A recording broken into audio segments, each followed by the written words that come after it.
Signori, buonasera. Un evento particolarmente rilevante questa sera si celebra in questa Accademia Veronese che non per niente è stata istituita proprio per dare contezza allo sviluppo, alla memoria del territorio veronese dalla Serenissima Repubblica nel 1768 e fedele a questa nostra intima vocazione, riecheggiando un'opera monumentale, la Verona Illustrata di Scipione Maffei, diamo inizio a questo ciclo di incontri relativi a questa conservazione della memoria, agli studi sulla nostra terra, sui nostri paesi, come mi diceva un'anziana, sulle pietre, mi diceva di Colognola, mi saluti le pietre di Colognola dove io sono nato, che hanno per noi una rilevanza sicuramente di cuore, prima ancora che il profilo culturale che le stesse sottendono.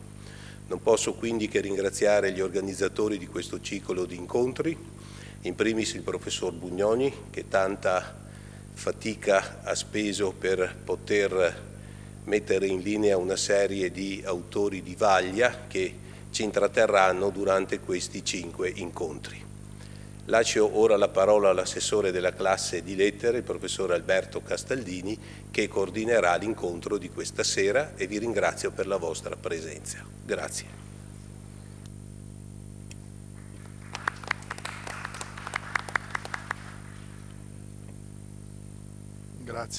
Grazie Presidente, gentili signore, egregi signori, illustri colleghi.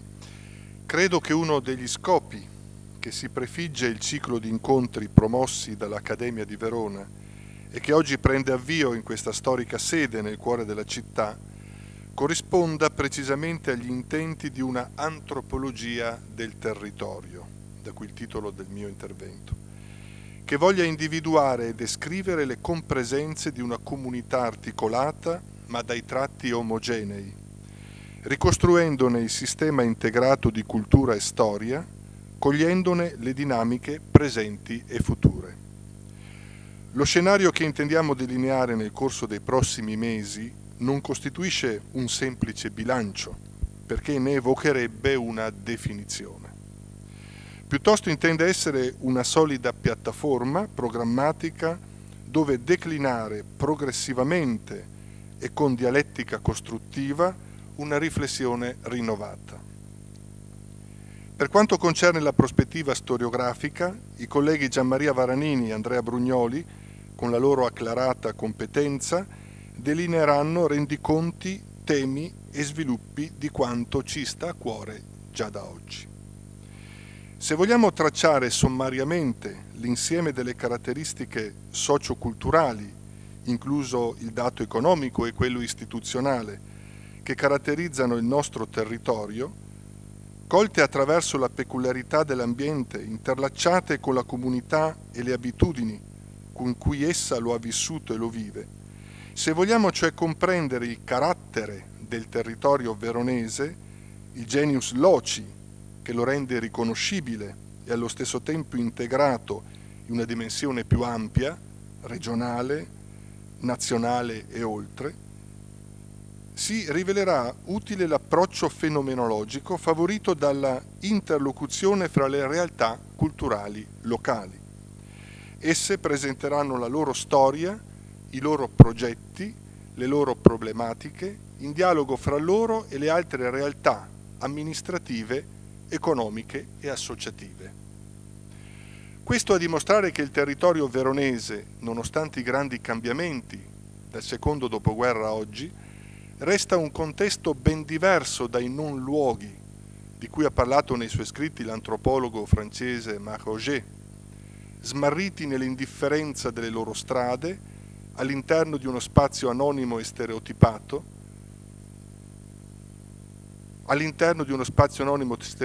privi di storicità e frequentati da gruppi di persone in transito che non si relazionano. Una situazione questa riscontrabile non solo nei grandi aeroporti o nei centri commerciali, ma anche in certi hinterland più propriamente lombardi, dove sono in agguato l'oblio e l'aberrazione della memoria oltre al vuoto relazionale. Un rischio da cui non sono però del tutto immuni anche alcune aree della cintura veronese. Infatti, l'alienante scenario di un'antropizzazione selvaggia non di necessità possiede uno sfondo metropolitano. Tutti sentiamo di appartenere a un territorio, ma non tutte le iniziative o gli interventi che vi producono effetti soddisfano le aspettative che nutriamo per esso o rafforzano questo sentimento di appartenenza. Senza dubbio è complesso recepire e farsi interpreti di queste attese. Intervenire non è semplice né può essere oggetto di improvvisazioni, poiché pianificazione, amministrazione, sviluppo, utilizzo del territorio, l'individuazione delle sue risorse umane e materiali sono determinati da fattori culturali, economici, storici, ambientali, nonché da volontà e orientamenti politici, sensibilità e interessi individuali.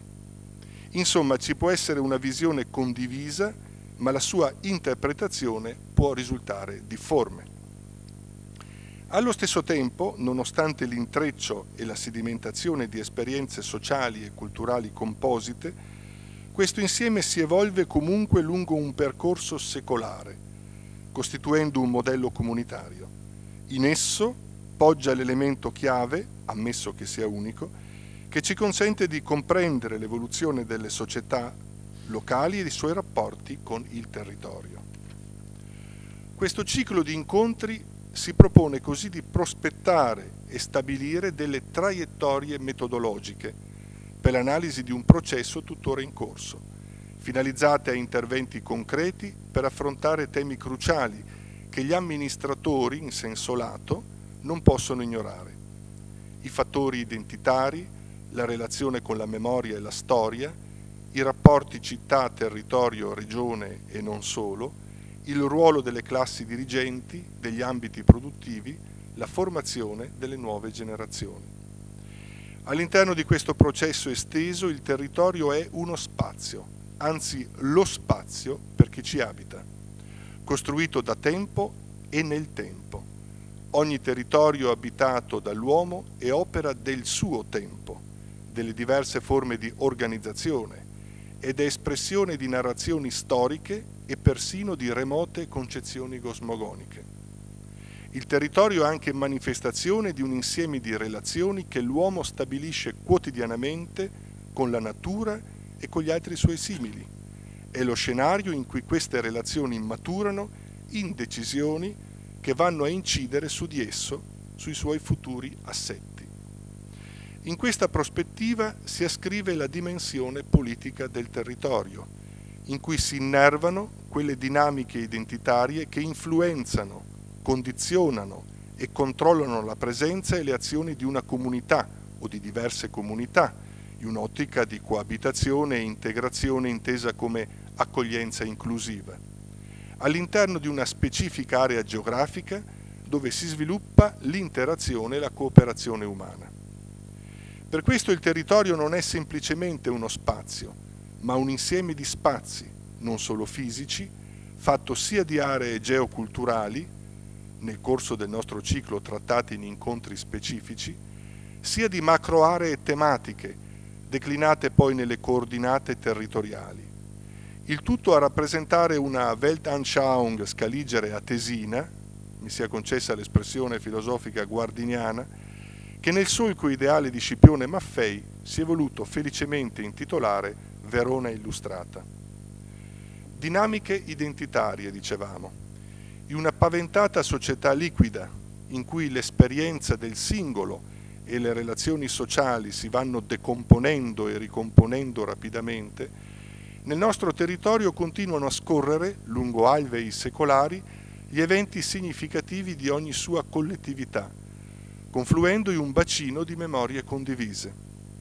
Ciascuna area è perciò espressione di mutamenti che si riflettono su coloro che la abitano, o l'hanno abitata o l'abiteranno. Il processo è noto e collaudato, solo che i ritmi nella postmodernità si sono accelerati e vanno da noi più rapidamente compresi. Un bilancio programmatico come quello che ci proponiamo di delineare in questa sede non può non confrontarsi con una rinnovata territorializzazione, dove la storia dei luoghi e delle realtà che vi operano ci rivela lo spazio come la forma di nuove esperienze cumulative, proiettato verso nuove dimensioni temporali. L'antropologia del territorio si rifà del resto a un pensiero localizzato ma allo stesso tempo aperto. Esso da un lato ci permette di conoscere la profondità del tempo grazie alle memorie territoriali, dall'altro consente di individuare o persino prefigurare le trasformazioni del contesto in esame.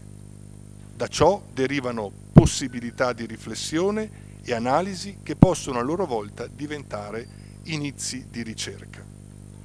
Quindi non è audace affermare che questo ciclo di incontri vuole costituire l'avvio di un laboratorio di discussione per riconoscere luoghi e ambiti del territorio veronese, in un quadro evolutivo che oggi sperimentiamo e su cui siamo chiamati a riflettere. In questo modo gli studi del territorio e nel territorio, secondo un modello irradiante dall'accademia ai territori, potrebbero offrire alla comunità nuovi schemi di lettura, una rinnovata interiorizzazione di norme, orientamenti operativi inediti anche sul piano della comunicazione e delle nuove tecnologie. Lo studio della realtà sotto il profilo delle dinamiche identitarie evidenzia infatti scambi, connessioni, interazioni, come in un campo di indagini in movimento nel quale noi siamo parte coinvolta e attiva. L'identità, anche quella individuale, non si è mai rivelata statica, poiché da sempre riflette una complessità che oggi si è accentuata a causa di un quadro multietnico più pronunciato. Dopo che per secoli l'individuo trovava la sua collocazione nell'adeguamento alle regole della sua comunità, oggi è la comunità a definire la propria vocazione e a misurarsi nell'attenzione verso gli individui e i gruppi che le si afferiscono. Un'ultima considerazione. Il taglio di questo ciclo, che si avvale del contributo qualificato e prezioso dei componenti della classe di scienze morali, storiche e filologiche, anche per la sua fisionomia in progressione, si propone, pur all'interno di una portante cornice storiografica, di confluire nella pluridisciplinarietà, in una visione cioè osmotica e dinamica che superi rigidi dicotomie come quella supposta fra scienze umane e scienze esatte, vocazione peraltro insita nell'assetto e negli scopi dell'Accademia di Agricoltura, Scienze e Lettere. Nulla di particolarmente innovativo in tal senso. Una consolidata lezione ci proviene ad esempio dalla formula originale che fu avviata a suo tempo dalla Nuova Storia, come percorso intellettuale di varie provenienze disciplinari, fondato su strutture, modalità e congiunture interattive, sviluppatosi lungo successive linee di sviluppo ermeneutico delle fonti e istanze critiche. Non dimenticando peraltro la più illustre tradizione erudita veronese, come ad esempio il celebre Panopticon maffeiano e le sue più felici germinazioni. Il modello territorialista integra così la metodologia per studiare i presupposti e i contenuti dell'identità collettiva, fornendo in tal modo agli amministratori, agli operatori dei vari settori, uno strumento adeguato di comprensione, rilettura ed eventualmente ridefinizione. Il territorio veronese rispecchia del resto appieno la particolarità italiana, nella molteplicità delle sue caratteristiche anche ambientali, in una duplice prospettiva alpina e mediterranea che gli proviene dalla sua collocazione. Le nucleazioni di temi e problematiche locali connesse a questa particolarità auspichiamo possa rinvigorire con questo ciclo di incontri la presa di coscienza e la cura del territorio nella sua perdurante continuità. Grazie.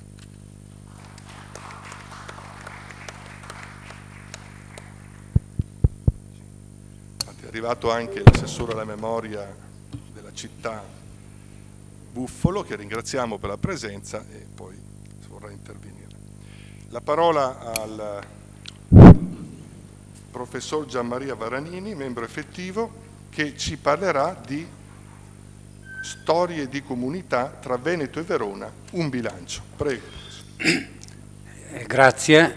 e grazie soprattutto a Andrea Brugnoli che ha promosso questo ciclo di incontri. Come diceva bene adesso Alberto Gastaldini, l'obiettivo sarebbe appunto non di fare, diciamo, un bilancio, ma di fare un discorso che in qualche modo sia di prospettiva, incida sulle pratiche politiche, urbanistiche, sociali, ecco, in generale, al di là appunto della come dire, presa d'atto di una serie di studi, di valori, di percorso fatto. Ecco, in realtà il mio personale contributo in questo ciclo, ecco, diciamo, è introduttivo ed è proprio quello in qualche modo di un bilancio, ecco, come sta nel titolo, ecco, ed è un discorso in questi giorni, ripensando alle cose appunto che avrei dovuto dire,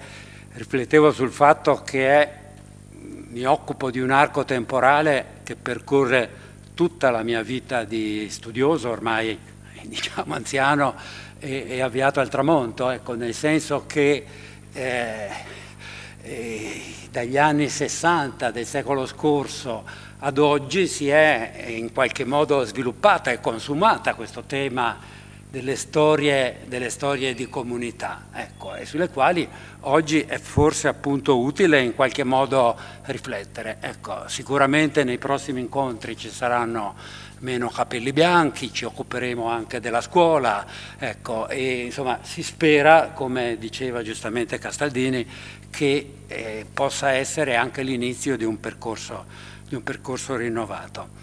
Ecco, come dicevo, etiam de me fabula narratur, nel senso che appunto si parte proprio da una situazione storiografica che è veneta ma che è italiana in generale, appunto, che è quella, diciamo, degli anni 60, quando la vecchia storia politica, quella che tutti noi abbiamo studiato al liceo, imperniata sul tema dello Stato, sul tema appunto della nazione, ecco, in fondo eredità ancora della prima metà del Novecento, in qualche modo va in crisi, diciamo, no? Ecco, per certi aspetti, anzi, assolutamente, per fortuna si supera un discorso di pura storia politica, no? L'aggettivo événementiel, che oggi consideriamo un aggettivo neutro, viene anche malamente tradotto in italiano in evenemenziale, ecco, per Le Goff, per gli storici appunto degli anni 60 aveva un valore, come dire, negativo, un valore in qualche modo di deprezzamento, no? Ecco, allora questo discorso della attenzione alla storia localizzata, alla storia dei territori, alla storia delle comunità, nasce in uno scenario che è poi uno scenario europeo di riscoperta dei regionalismi, di riscoperta dei localismi, di crisi del modello dello Stato nazionale, no? Il fatto che in Italia nel 1970 si attivino le regioni a statuto ordinario è un fatto, come dire, ma è un accidente congiunturale, una coincidenza, ma forse solo fino a un certo punto. Ecco, l'Italia aveva una situazione abbastanza particolare in questo quadro, diciamo così, di storiografia europea, diciamo, no? Ecco, e nel 1965, nei primi anni 60, quando il celebre medievista francese Georges Duby scrive l'economia rurale nell'Europa medievale, il sottotitolo è Francia, Inghilterra, Impero, cioè l'Italia era assente da una sintesi europea, diciamo, di storia dell'agricoltura diciamo, medievale. Ecco. Non era assente in realtà nella tradizione italiana positivista, proto-novecentesca del primo Novecento, un'attenzione a questi temi. Ecco, sta di fatto appunto che l'Italia degli anni del boom, l'Italia dei primi anni 60 si trova appunto da questo punto di vista in una condizione appunto di particolare arretratezza, no? Ecco. Ed è proprio in quel momento appunto che c'è una presa di coscienza da parte di un certo, di alcuni storici, ecco, medioevisti e non solo, ecco, le cronologie in questo ambito contano fino a un certo punto, ma ecco, significativo appunto che la rivista di storia dell'agricoltura viene fondata nel 1960, ecco, Vito Fumagalli, uno dei primi allievi del quale è il suo coetaneo Andrea Castagnetti. Ecco, anche Fumagalli era legato a Verona e ha iniziato per certi aspetti a Verona proprio la sua carriera di storico dell'agricoltura. Ecco, e appunto inizia in quel momento appunto un percorso di approfondimento che è appunto molto, molto significativo, ecco, e che si realizza in diverse direzioni. Ecco, da un lato con lo studio sistematico di un certo tipo di fonti, anche fonti di tipo descrittivo, i catasti, la cartografia storica e quant'altro, ecco, ma anche da parte di Fumagalli con una vena, come dire, narrativa e descrittiva che appunto ha fatto in un certo senso epoca e ha segnato in qualche modo appunto un punto di partenza. Ecco. È inutile che ricordi a voi appunto circostanze a tutti note. Nel censimento del 1950, se non ricordo male, la maggioranza assoluta delle persone economicamente attive lavorava ancora in agricoltura. Nell'arco di 12-13 anni appunto la situazione cambia radicalmente, ecco, l'incidenza dell'industrializzazione, delle trasformazioni appunto del territorio, non solo nelle metropoli, anche se l'immigrazione a Milano o Torino conta molto, ecco, sono fortissime, ecco, e inizia una dinamica di trasformazione appunto molto, molto profonda, rispetto al quale appunto gli approcci culturali, gli approcci intellettuali sono, come dire, molto diversificati, ecco, sono abbastanza vari, ecco, anche nel piccolo ambito della cultura della regione, no? Ecco, Dino Coltro, pubblicato da Bertani, da un editore appunto della sinistra veronese degli anni 60 e 70, ne è appunto un'incarnazione tipica, ecco, molto significativa, molto suggestiva, ma tutto sommato appunto direi poco produttiva dal punto di vista culturale, che non ha stimolato, almeno agli inizi, un percorso di approfondimento e ha mantenuto appunto una divaricazione fra una storiografia agraria e del territorio che iniziava a svilupparsi appunto con Castagnetti, poco dopo con Giorgio Borelli per quello che riguarda il territorio di Verona, ecco, ma senza come dire, perseguire come dire, prospettive o senza costruire appunto tessuti unitari.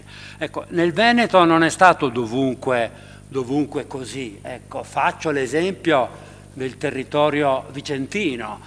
Avrete già capito che nelle prossime schermate farò vedere come i letterati vedono più lontano e prima riguardo agli storici. Ecco, ma anche, come dire, è difficile definire un personaggio come Terenzio Sartore, che è tuttora un punto di riferimento per la cultura vicentina. Recentissimamente l'Accademia Olimpica gli ha dedicato ristampe, iniziative di celebrazione, eccetera. Ecco, è un antropologo della società rurale, è, come dire, per certi aspetti appunto un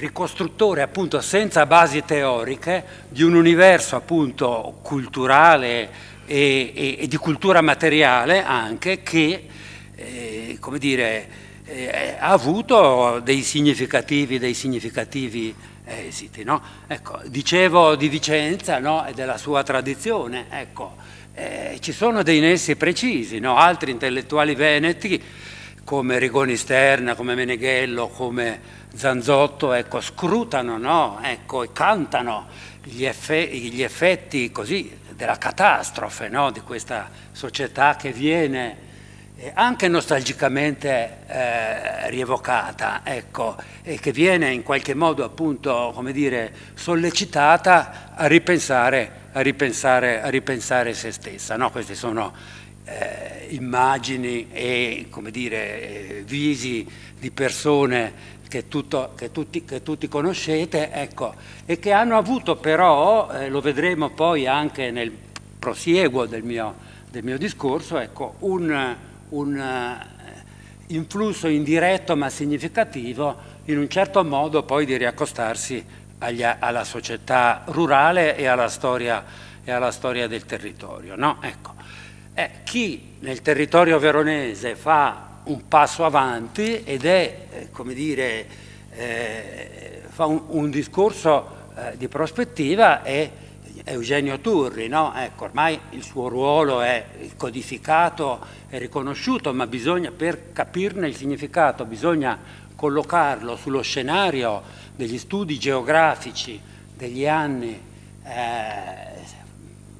60 e 70, ecco, nei quali è un geografo non accademico, esterno ai circoli universitari, che propone tematiche come quelle appunto della antropologia del paesaggio, della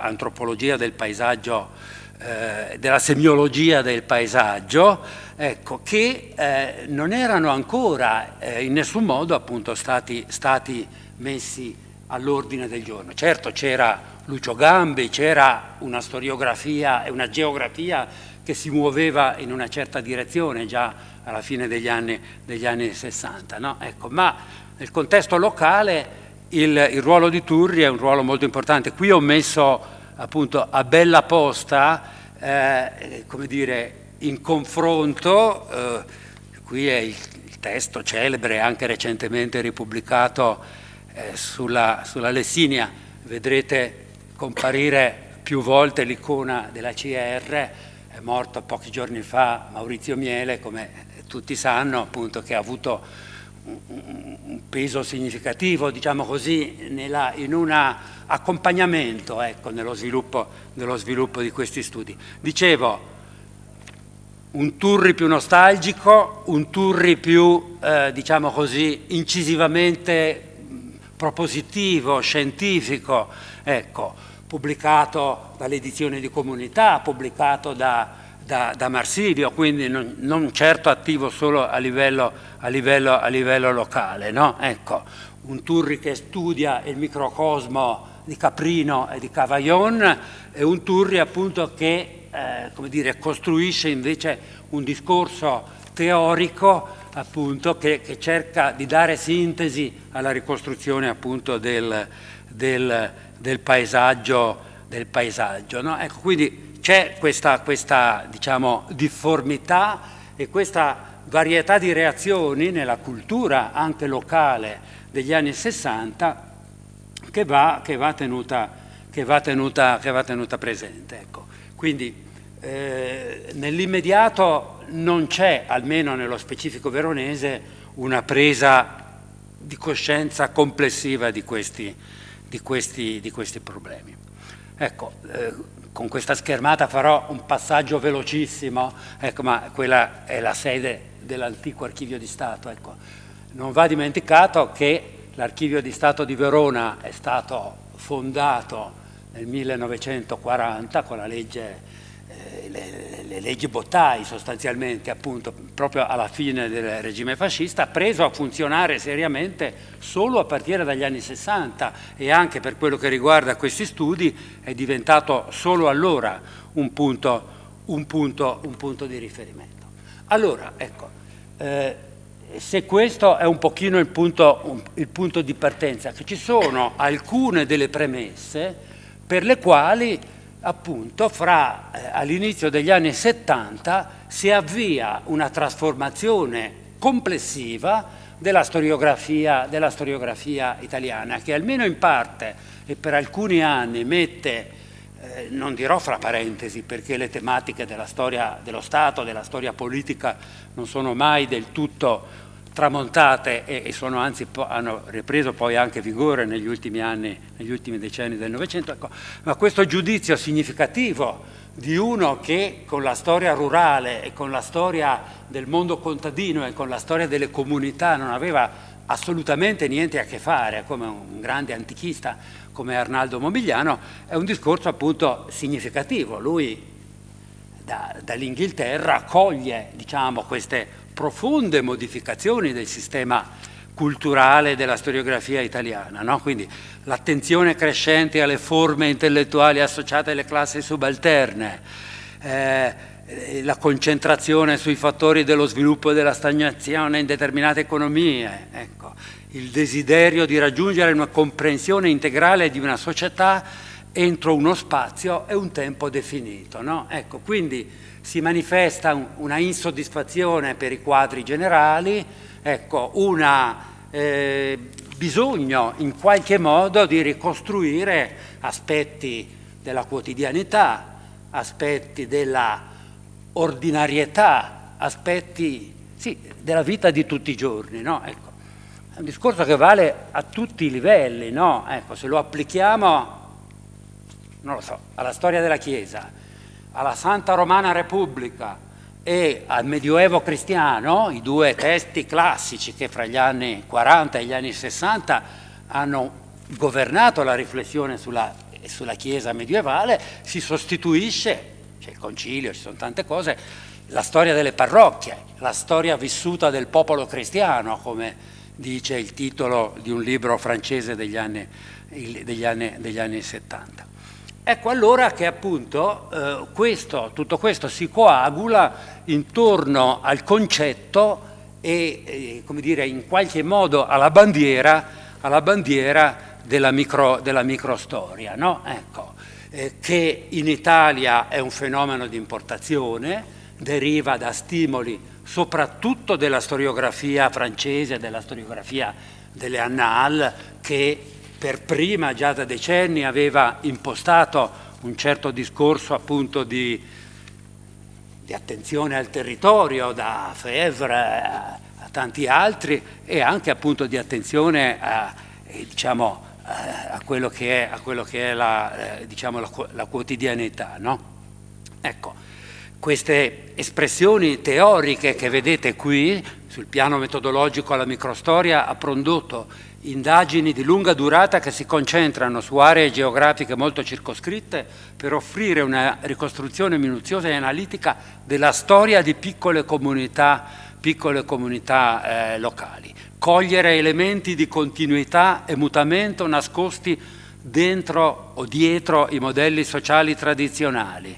Ecco, la quotidianità, i piccoli dettagli di biografie minori, la dimensione dei comportamenti collettivi, della memoria, delle credenze, eccetera. Ecco, è quello che appunto in Italia, con una certa particolare curvatura dovuta anche alle grandi personalità di questi studiosi che vedete qui menzionati, appunto, quindi legata almeno proprio all'inizio meno alla dimensione collettiva e molto alla dimensione individuale e personale, ecco, ma anche in Italia appunto c'è un'affermazione di queste tematiche, ecco, che hanno molte componenti, ecco, dall'Inghilterra arriva non solo una tradizione antica di attenzione alla storia locale, alla storia del paesaggio, alla storia appunto della natura in qualche modo, ecco, ma anche un approccio importante e nuovo alla demografia delle comunità rurali, alla demografia di ancien regime, no? Ecco. altri elementi significativi, no, di questa convergenza di fattori. La storiografia italiana esce dal suo provincialismo, esce da una sorta di autarchia che ancora fino agli anni 60 l'aveva in qualche modo attanagliata, no? Ecco, a destra vedete Thompson, uno storico, il classico storico inglese con la giacca di tweed e come dire, agitatore sociale e rivoluzionario, fra virgolette, ecco. E poi uno studioso come Polanyi, no, che in qualche modo reagisce contro la dittatura del mercato, sottolinea taluni aspetti dell'antropologia economica dei mondi preindustriali, il dono, la redistribuzione, ecco, tanti aspetti che, come dire, complicano in qualche modo il quadro. Allora, appunto, chi ha la mia età ricorda appunto l'eco che libri come questo hanno avuto, giocati naturalmente su una fonte estremamente particolare, no? Un libro come quello di Leroy Ladurie è stato possibile perché un inquisitore nell'Occitania del Trecento ha fatto una indagine di assoluta capillarità, andando a cogliere quella che era appunto la quotidianità della vita rurale delle popolazioni, no? Ecco. E qui potremmo, ripeto, come dire, ragionare su questi prodotti significativi e sugli influssi che queste riflessioni hanno prodotto, ma è giunto appunto il momento di stringere un pochino su quelle che sono le ricadute nella società, nella cultura veronese e veneta e veronese degli anni 70 e 80, appunto, su come si sono concretamente, come dire, attivati in un contesto locale e culturale, come dire,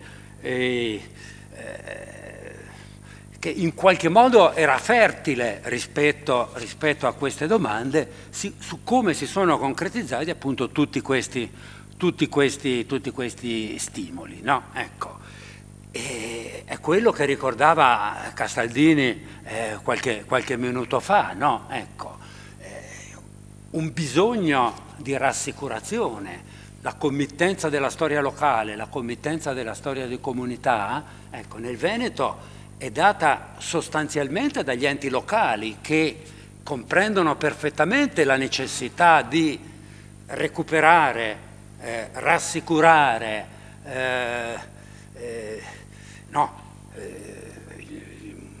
mio collega che si chiama Gigi Corazzol aveva fatto una interessantissima indagine linguistica sulle prefazioni di alcune decine di storie di comunità uscite nel territorio vicentino, nel trevigiano, nel padovano, anche nel veronese. Ecco, la parola radici ritornava decine e decine di volte, ecco, in ognuna di queste prefazioni, ecco, come un contesto, appunto, una sorta di ritornello, come dire, al quale inevitabilmente ci si richiamava, no? Ecco allora appunto che nasce un modo nuovo di fare qualche cosa che si era sempre fatto, no? Ecco, c'è sempre stata la storia dall'Ottocento in poi, no? La storia di paese fatta dal parroco. Questi sono due esempi significativi del territorio veronese, ecco, e appunto Crosatti e Agostini, no? Ecco, e talvolta anche con buon mestiere storiografico, no? Ecco, gli storici ecclesiastici veronesi ai primi del Novecento sono finiti a insegnare a Roma, ecco, non è che gli mancassero i ferri del mestiere, no? Quindi c'era una dimensione di erudizione, di tradizione positiva, ecco, di ricostruzione storica, diciamo, del passato, ecco, che ha un suo significato. Se però vi facessi vedere gli indici di questi volumi, la Zise in età longobarda, la Zise in età carolingia, cioè quello che dà il tono, quello che dà la scansione temporale è sempre la grande storia, è sempre la storia politica, ecco. E invece, ecco, quando andiamo a esaminare, io vi mostro solo le copertine, ma le copertine sono significative, parlano da sole, no? Ecco. A sinistra per Lisiera abbiamo Pietro Longhi, il quadro si chiama La Polenta, ecco, nell'altra un quadro ottocentesco del quale ho cercato invano l'autore, cioè più chiaro di così, cioè il focus di questi studi, il focus di queste 2000 pagine, perché a Due Ville sono dedicati 2 tomi di 800 pagine, ecco, è la vita quotidiana, è la vita rurale, è la realtà contadina dal Medioevo a oggi, ma soprattutto con un focus sull'età moderna e contemporanea, no? Ecco, con la parola comunità che spesseggia ed è appunto presente sempre in questi titoli. Ecco, sono esempi molto numerosi, ecco, che si rifanno a un contesto accademico molto significativo, ecco, che forse merita anche di essere ricordato un attimo. Dov'è che nel territorio veneto c'è un background culturale e anche di ricerca storica accademica che funge da supporto a questo tipo di studi, no? Ecco, non a Padova, non a Verona.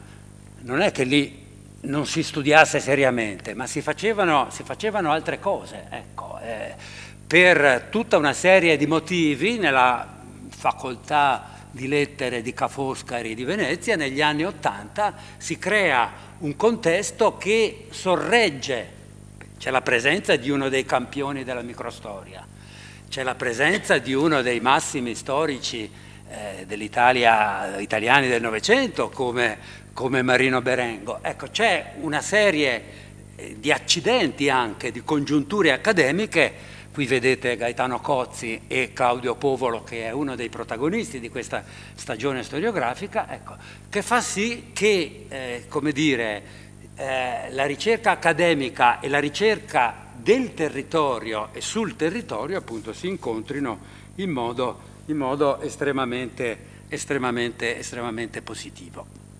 In modo estremamente positivo. Ecco. Questi sono altri 2 delle decine di storie di comunità, dimensioni del sociale,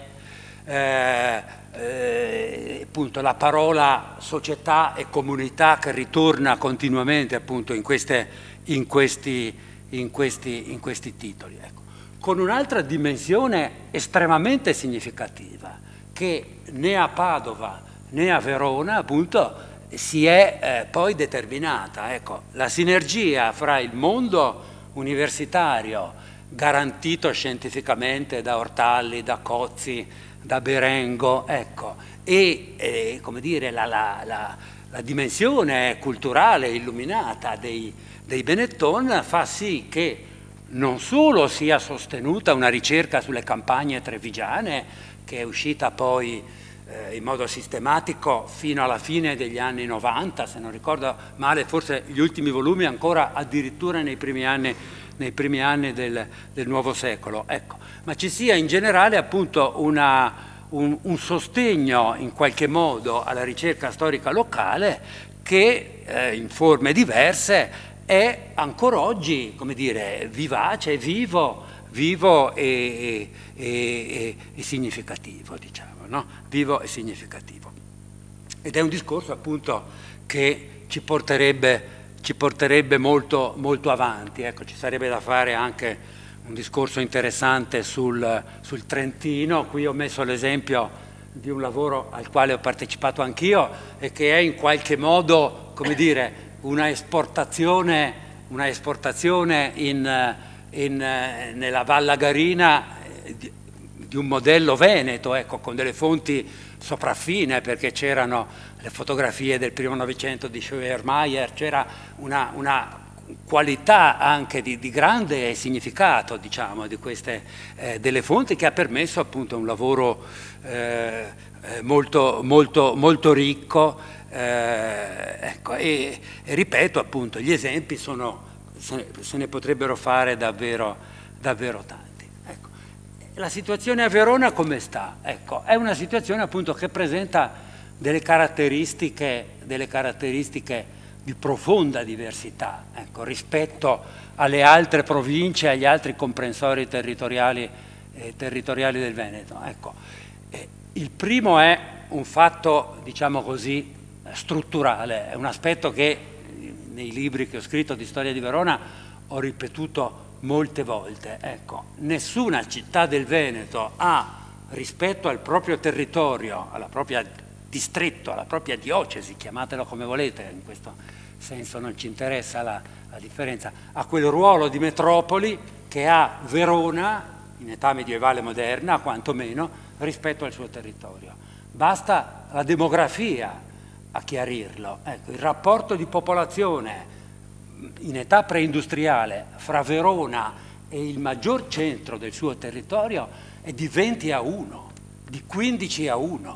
Il rapporto fra Treviso e Conegliano o Asolo o Castelfranco è di 6, 7, 5-1. Ecco, mutatis mutandis, lo stesso discorso vale per Padova e per Vicenza. Quindi una centralità del mondo urbano, ecco, rispetto al territorio, in qualche modo, come dire, convoglia, orienta anche a incanalare in modo diverso appunto questo tipo di ricerche. Non che mancassero esempi, no? Ecco, il libro di Silvestri, che è del 51 mi pare, sulla Valpolicella, è un libro per certi aspetti anticipatore, no? Di un brillante giornalista che non è solo brillante, che ha appunto, come dire, una approfondita conoscenza del territorio, Messedaglia. Non è che il discorso possa essere fatto poi nei modi così un po' schematici nei quali lo faccio adesso. Sta di fatto che anche per gli altri motivi che vedete indicati nella seconda parte della schermata, una mediazione universitaria meno significativa o comunque diversa rispetto al territorio, un'assenza delle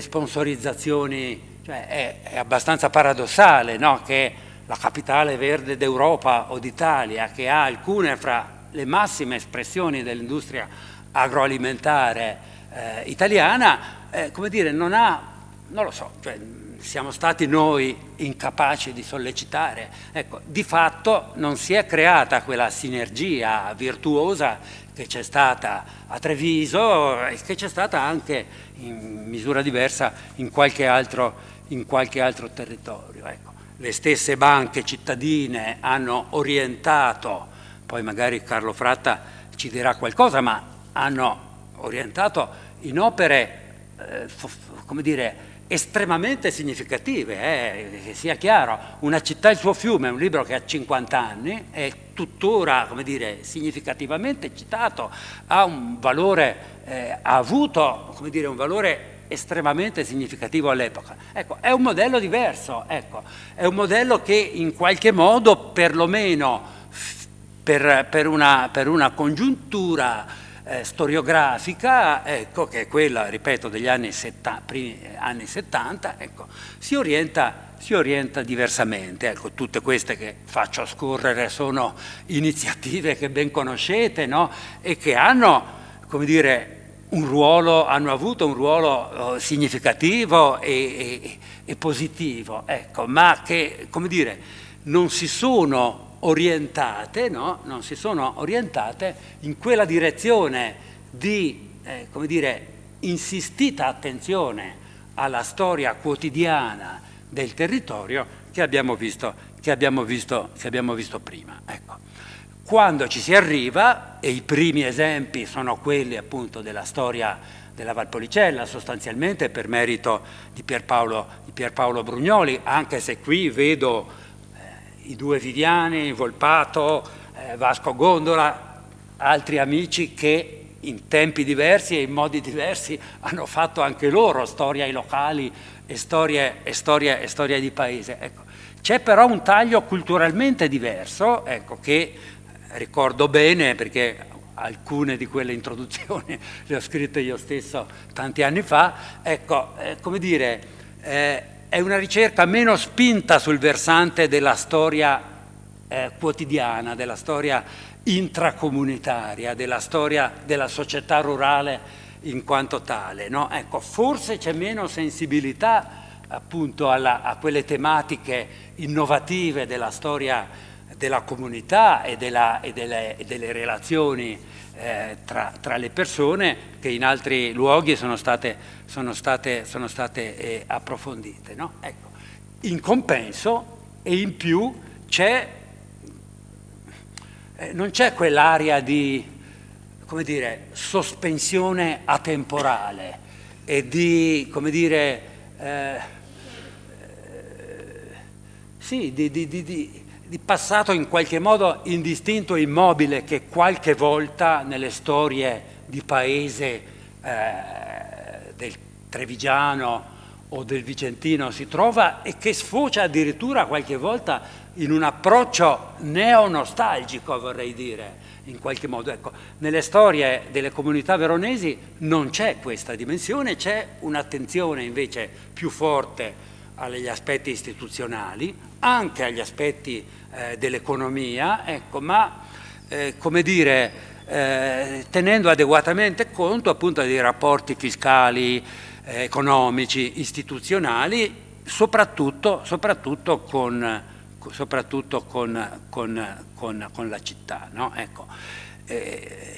Anche per il veronese fra gli anni 80 e gli anni 2000, i primi anni 2000, di ricerche ce ne sono state molte. Ecco, esemplifico per far capire, ecco, riallacciandomi anche agli aspetti politici che qualcheduno toccava, in numerosi di questi saggi, qui va fatto il nome di Bruno Chiappa, che è alle spalle della maggior parte di questi volumi sulla bassa, abbiamo sempre messo, dico abbiamo perché anch'io ho partecipato più volte a questo tipo di ricerche, abbiamo sempre messo un'analisi dei piani regolatori.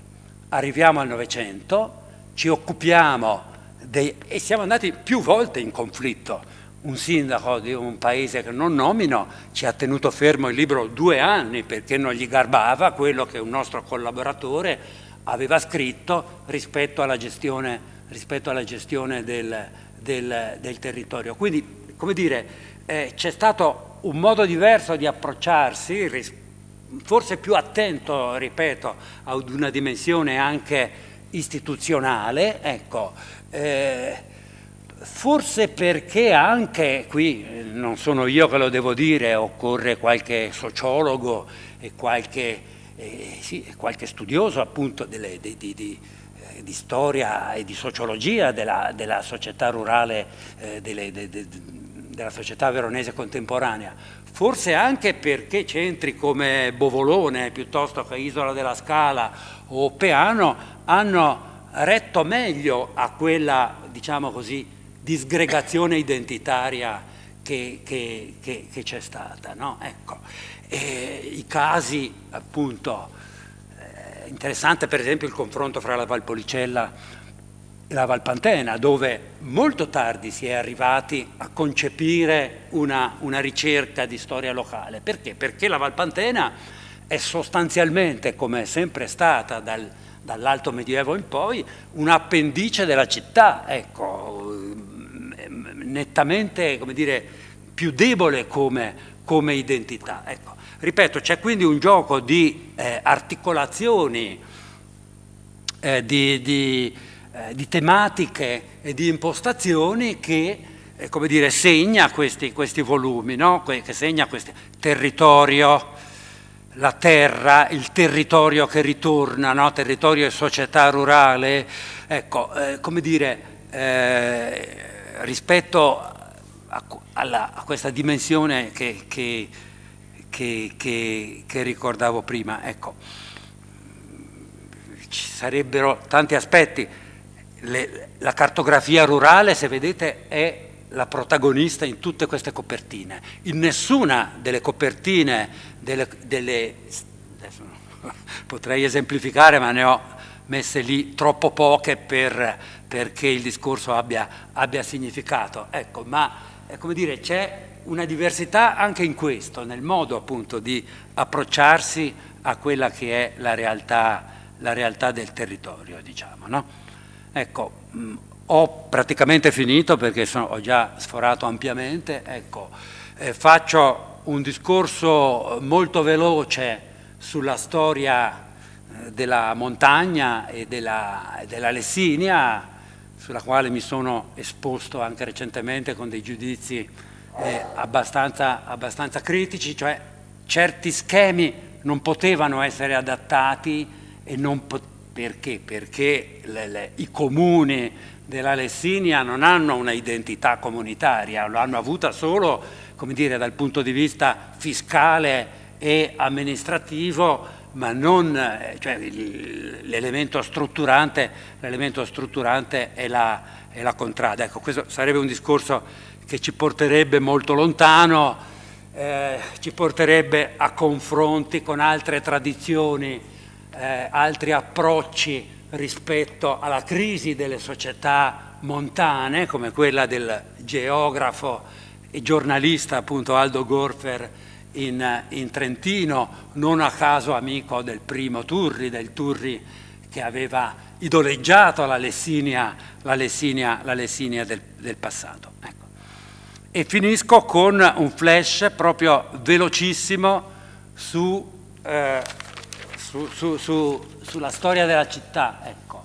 Semplicemente per constatare che è abbastanza significativo che la storia politica, il compendio della storia politica di Verona, di Carlo Cipolla, pubblicato nel 1899, abbia continuato ad essere ristampato non solo da Mardersteig nel 1954 a cura prima di Simeoni e poi di Pellegrini, ma addirittura fino al 1976, questo volume che vedete qui, e che storie della città, ecco, come dire, storie di sintesi della città, al di là naturalmente di Verona e il suo territorio, che però è un altro tipo di lavoro, non ce ne sono state fino alla fine del secolo, no? La storia di Verona, caratteri, aspetti, momenti, curata da Giovanni Zalin, è una storia del 1998.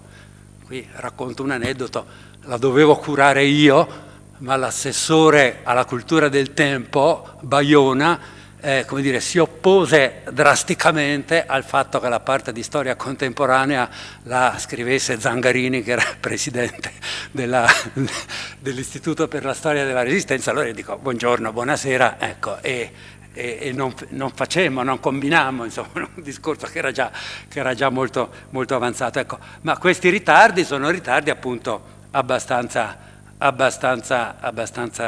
significativi. Ho finito, l'ultima schermata è relativa a Federico Bozzini, facendo appunto stamattina qualche ultimo controllo ho notato con stupore e dolore come viene strumentalizzata la ricerca di questo grande storico da Ettore Beggiato, dal venetismo più nefando, ecco, come dire, si recupera un certo tipo di discorso che Bozzini aveva fatto e lo si volge, come dire, a una dimensione che è assolutamente contraria. Ecco. Ma questa è una semplice polemica finale, quella che...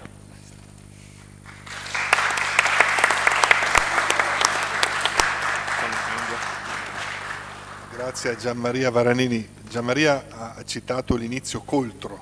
Come? Hai citato Coltro all'inizio, Dino Coltro. Certo.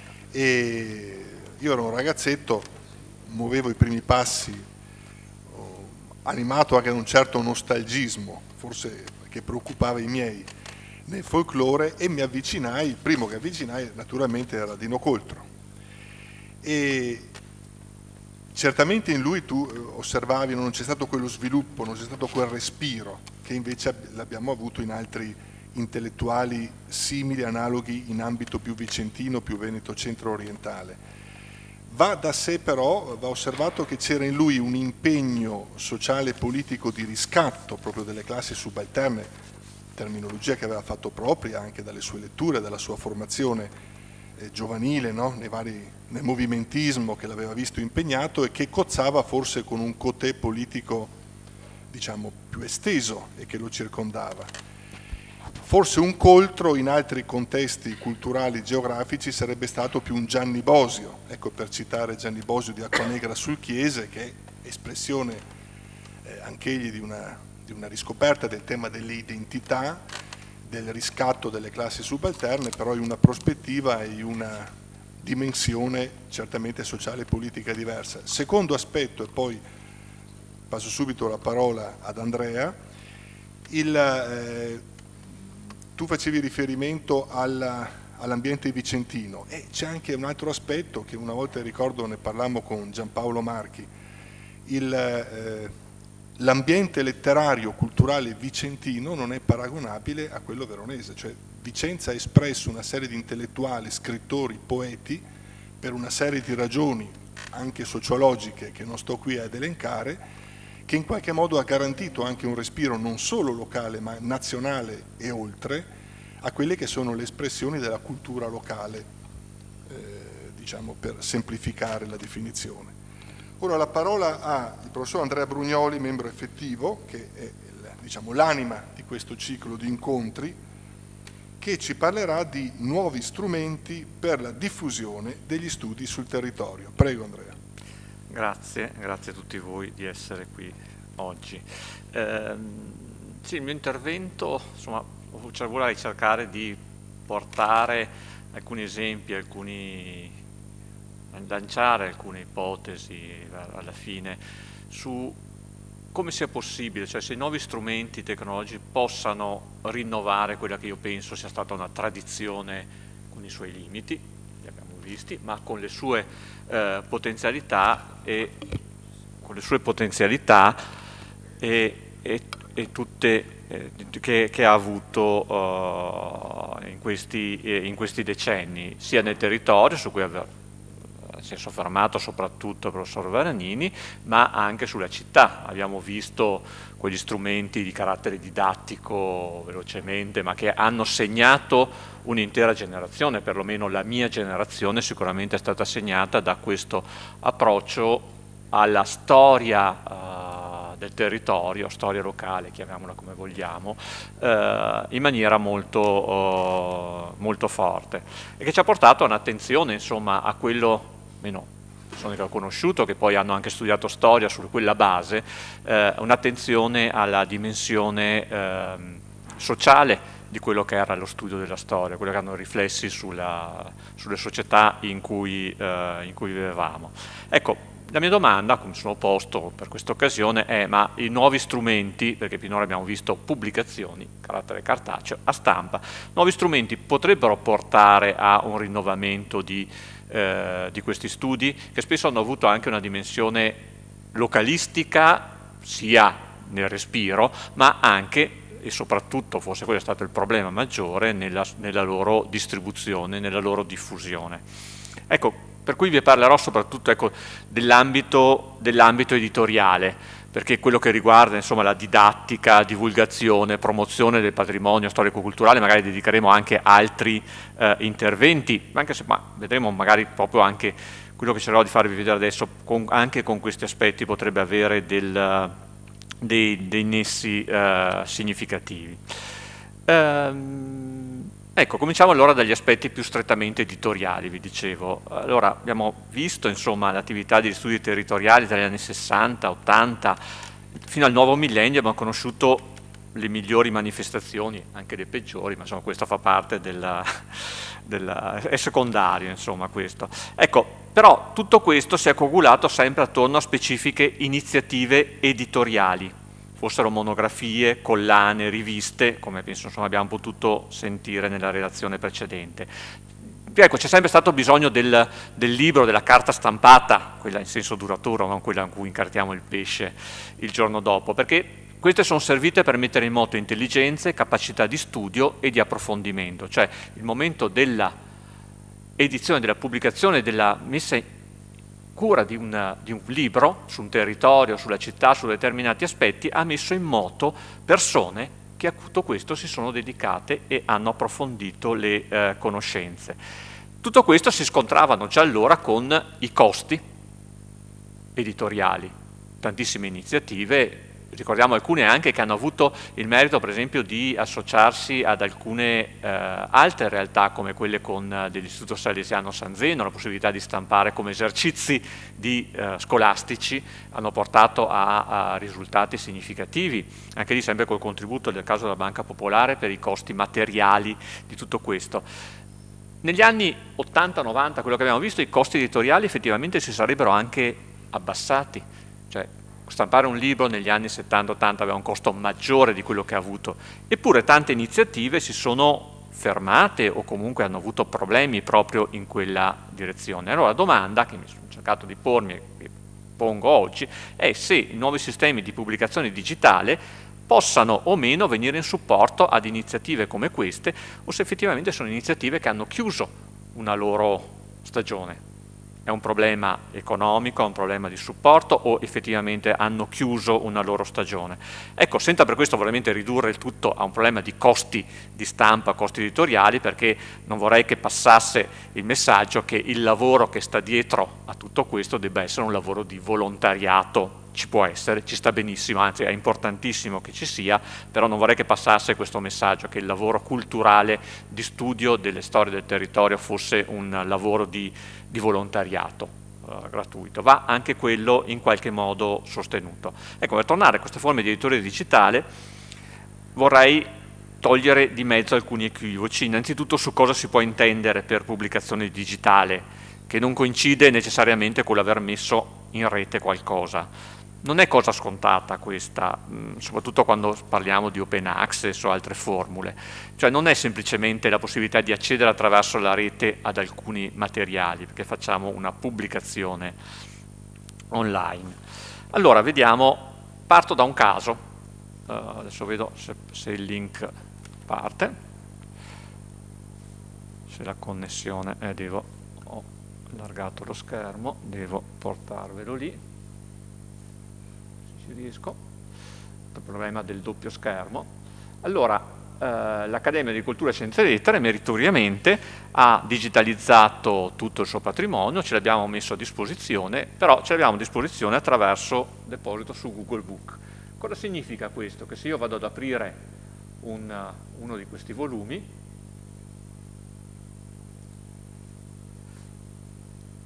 scusate, faccio un po' fatica a vedere perché non ce l'ho sul mio schermo, e vado a vedere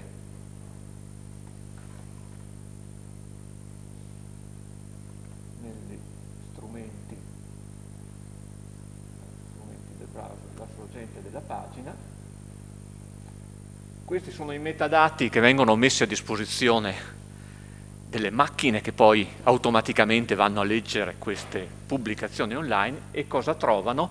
Sì e no, che trovano il titolo del volume, o forse neanche quello, in realtà, perché Google Book e le modalità di cui mette in rete, in realtà nell'header mette a disposizione dei metadati assolutamente non grezzi, ma assolutamente insufficienti. Allora, metterli in rete, certo, opera meritoria, però con questo creiamo dei problemi. Potremmo fare anche con altri esempi, furono illustrate le riviste del Museo di Castelvecchio, anche lì giustamente avevano i PDF a disposizione, li hanno messi gratuitamente in rete, altre riviste anche di ambito universitario, nate recentemente, per cui potremmo vedere lo stesso meccanismo, cioè un'assenza sostanzialmente di metadati descrittivi di queste pubblicazioni. Allora, possiamo ritenere questo un modello adatto a diffondere iniziative editoriali di carattere locale online o meno? E proviamo a vedere un po' cosa ci può essere, se riparte. Ah, scusate, ho ancora qui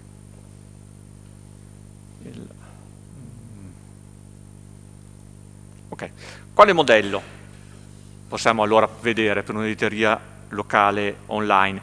Tralascio ovviamente il discorso della scientificità, insomma, anche se andrebbe seriamente affrontata, l'abbiamo visto per quello che riguarda gli studi territoriali, non certo per cadere in quei formalismi accademici che la stessa università sta mettendo in discussione, quindi il riconoscimento, insomma, ANVUR e cose del genere, per non dare adito a dubbi. Ecco, una follia che spero venga seppellita il più presto, ma che ha prodotto infiniti danni agli studi territoriali. Tanto domandarsi se questa stagione non possa dirsi chiusa o comendo messa in crisi proprio anche da questo aspetto, cioè da modelli di valutazione accademica che hanno spostato verso quello che sono le pubblicazioni e gli interessi dell'ambito universitario rispetto a questi. Per intendersi, insomma, 20-30 anni fa una monografia come la Valpolicella da 2-400 permetteva di presentarla come titolo accademico. Oggi come oggi, nonostante questo non voglia dire che ne sia diminuito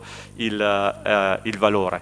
Ecco, quando, come pure anche insomma, i problemi di un'eventuale peer review tradizionale, che anzi semmai le modalità online proprio per gli studi territoriali si potrebbe trasformare in una open peer review, cioè una peer review aperta ex post, cioè dopo la pubblicazione, che potrebbe mettere in rete pareri, opinioni e valutazioni che a livello locale potrebbero essere estremamente importanti, perché per paradosso è più facile riconoscere problemi in pubblicazioni di carattere generale che non di carattere locale, perché lì bisogna conoscere molte specificità che spesso possono sfuggire. Quindi ecco, una collaborazione, una peer review ex post potrebbe essere molto utile, ma vedremo magari meglio dopo la cosa.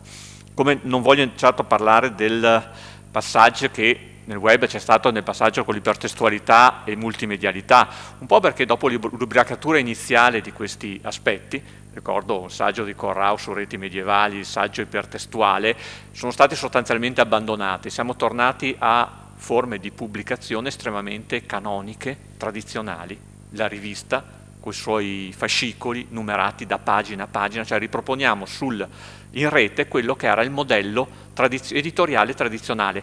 Una ragione c'è, è un modello che funzionava e che rispondeva a esigenze molto precise che permangono. Come pure la multimedialità, perché insomma meno ci interessa, in fondo alla fine in un saggio soprattutto di carattere storico è semplicemente il rimando eventuale diretto a fonti o meno, rispetto alla forma rimane quella tradizionale.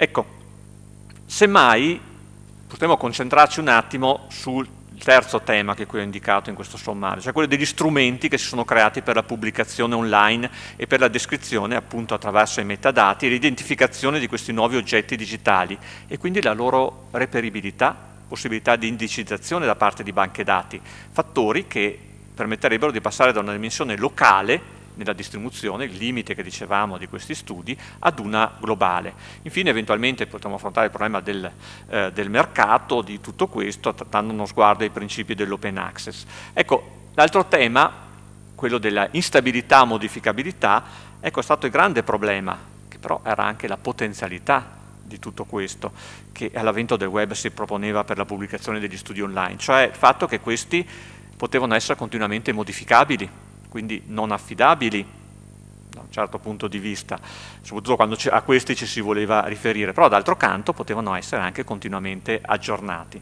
Ecco, a questo si legava il tema della conservazione a lungo termine, cioè a quale forma facciamo riferimento in studi successivi se citiamo una fonte online soggetta a mutare, ma ancora più radicalmente, chi è che ci garantisce che queste pubblicazioni un domani esistano ancora? Problema che con le pubblicazioni cartacee di certo non avevamo, anche grazie alle norme sul deposito legale. Ecco, in questa direzione ci sarebbero stati anche dei provvedimenti legislativi, insomma il deposito legale, la legge 2004 prevedeva anche il deposito legale delle pubblicazioni digitali, anzi di tutti i siti, anche i siti web. progetto assolutamente impossibile, no? In realtà ci è riuscito Internet Archive, questo folle americano che ha messo in piedi questa macchina per registrare i siti periodicamente. Ecco, però ecco, nel campo dell'editoria digitale il problema è stato risolto anche questo attraverso quello della reperibilità. Ecco, una pubblicazione sul web, se non si frappongono limiti, iscrizioni, abbonamenti o altro, è accessibile universalmente attraverso i motori di ricerca. Vediamo allora un attimo questi metadati che vi dicevo. Vi faccio un esempio, che è una cosa che ho seguito io personalmente, per vedere il problema della reperibilità, nel senso di trovare, riuscire a identificare una di queste risorse. Allora, attraverso questo, perfetto, mi si è aperto lì, se riesco ad aggiornarci sopra, ecco Margherita, vedo Margherita Bolla in sala, mi perdonerà se utilizzo il nostro. Nel momento in cui io apro questo contributo che abbiamo pubblicato su questa collana Studi Veronesi, se io faccio la stessa operazione che ho fatto prima, sorgente pagina, ecco che vedete come tutti i metadati che descrivono questo contributo siano rigorosamente organizzati, nomi degli autori, parole chiave, il titolo in inglese, l'abstract, cioè tutto quello che serve a identificare, descrivere, cioè appunto dati sui dati, metadati, che servono a costruire questo contributo, sono accessibili alle macchine che possono leggere, indicizzare e quindi riutilizzare tutto questo. Allora, partiamo da questo aspetto. Mi dicono che allora devo un attimo accelerare la cosa, adesso sono le 17:25, cerco di finire. Ecco, abbiamo questa associazione dei metadati strutturati secondo uno standard preciso, è Dublin Core, che ci permette di comunicare, di far comunicare le macchine, perché l'altro problema è quello dell'interoperabilità, cioè questi dati devono poter interoperare tra macchine, altrimenti rimarrebbero isolati. Allora, abbiamo degli standard, in particolare lo standard OIPMH, che permette alle macchine di leggere questi dati, di riutilizzarli, di reimpiegarli e di riorganizzarli anche. Questo è il principale standard. Questo ci permette, per esempio, non so se avete mai utilizzato Google Scholar, tante banca dati molto utile, non va certo diminuita, permette di vedere anche chi ha citato un determinato articolo, perché questi dati sono leggibili dalle macchine, quindi successivamente se qualcun altro cita, per esempio il contributo che abbiamo visto prima, ci risulterà chi l'ha citato e quindi poter indicizzare. Quindi non abbiamo solo le bibliografie di quello che è stato in precedenza, ma anche le bibliografie successive a quel contributo.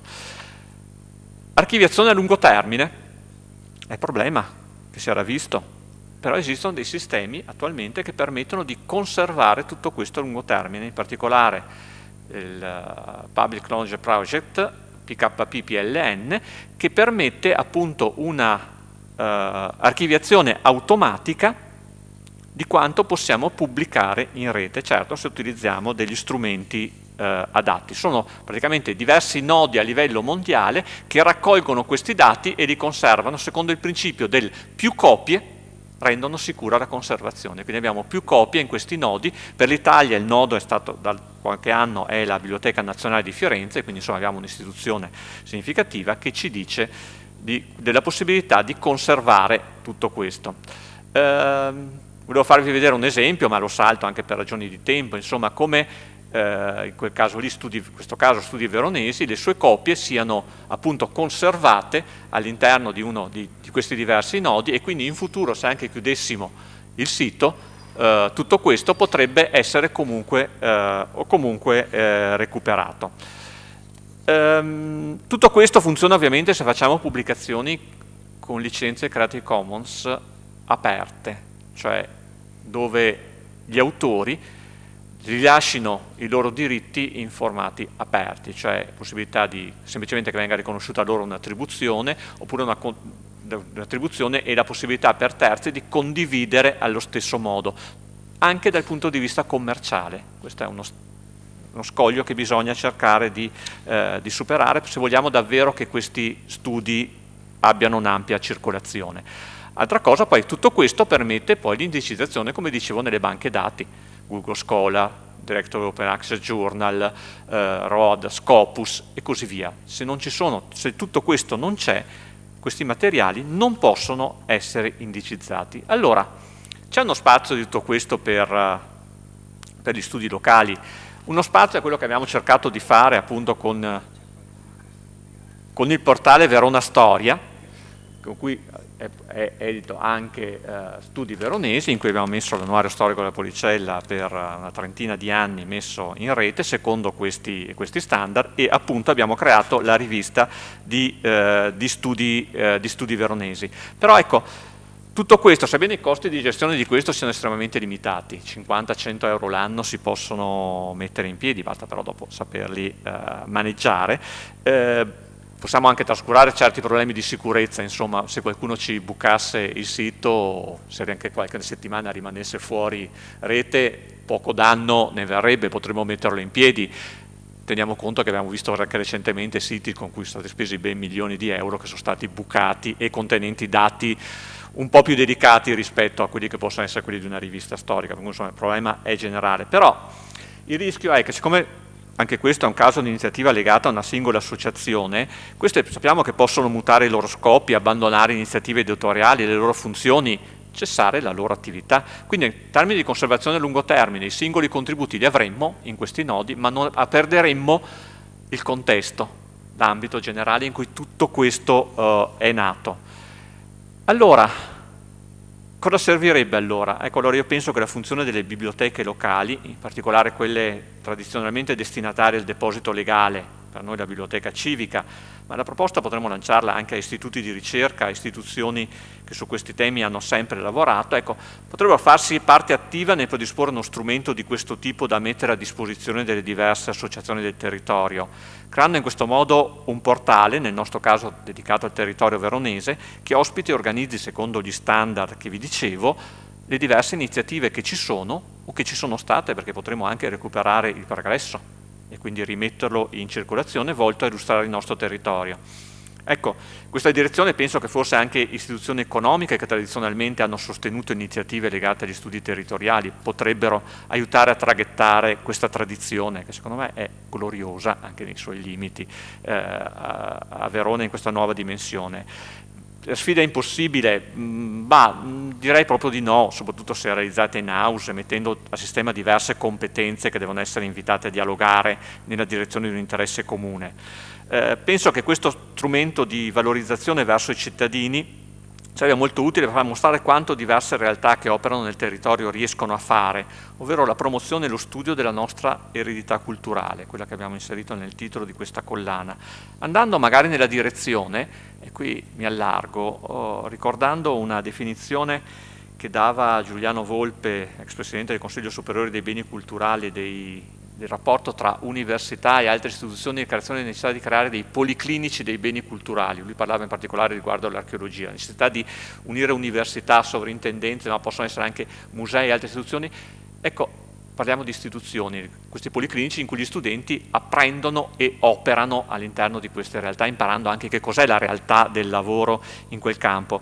Ecco, io dico che forse ci sarebbe bisogno anche di creare attraverso questi sistemi anche delle altre figure, quelle che, allargando questo paragone, questo parallelo, potremmo chiamare i medici di base del nostro patrimonio storico, cioè quelle figure sanitarie che abbiamo scoperto essere così fondamentali qualche anno fa e che forse dovrebbero tornare a essere pensate come fondamentali anche nel campo dei beni culturali, della valorizzazione di quelli che sono i beni culturali a livello locale.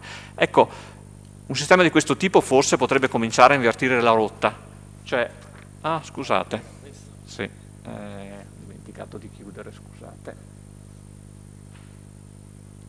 è il problema del...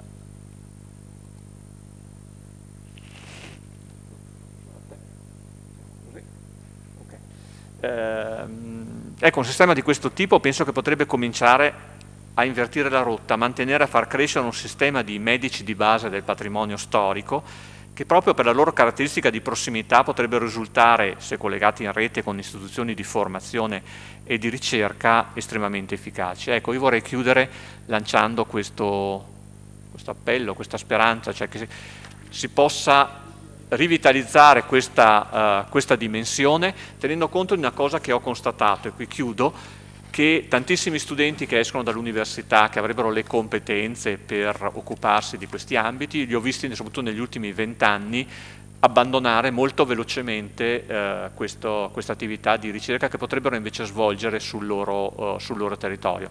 Vengono immediatamente inglobati in altro, la ricerca accademica va su altri binari, su altri percorsi che ovviamente giustamente percorre, ma sta venendo a mancare questa dimensione. Ecco, io penso che uno strumento digitale come questo che vi ho illustrato potrebbe rimettere in circolazione e di dare nuova linfa a questi studi territoriali per la città e per il territorio, che hanno avuto vicende, secondo me, ripeto, appunto abbastanza gloriose in passato, ma che sarebbe il caso di riprendere. Grazie. Grazie Andrea Brugnoli, e quest'ultimo auspicio lo facciamo nostro come Accademia. Questo potrebbe essere l'ambito, il laboratorio cui accennavamo all'inizio. La parola ora all'assessore Jacopo Buffolo, assessore alla memoria storica del Comune di Verona, che ha un impegno istituzionale fra qualche minuto, che ci parlerà del ruolo del Comune di Verona. Grazie, prego assessore. Buonasera a tutte e tutti, intanto ringrazio il dottor Brugnoli per l'invito e per anche l'occasione per me di venire in Accademia, non avevo mai avuto l'opportunità, ho fatto qualcosa di sbagliato. E ammetto anche un po' la pressione che sento nell'intervenire in questo luogo e nella sentirmi molto magari impreparato, soprattutto dopo la lezione del professor Varanini su il rapporto sulla storia locale. Io volevo portare brevemente un po' la riflessione su cui poi insieme al sindaco Tommasi, ma anche poi con un confronto costante con la collega La Paglia, che so che sarà qui domani, e con la collega Ugolini, assessore alla cultura, insomma su quelle che sono anche poi a livello di struttura amministrativa le due strutture su cui principalmente si poggia questo tipo di lavoro culturale, stiamo provando a portare avanti e a ragionare, che poi ha dato là un po' alla costruzione, alla definizione di questa delega che mi è stata affidata dal sindaco, che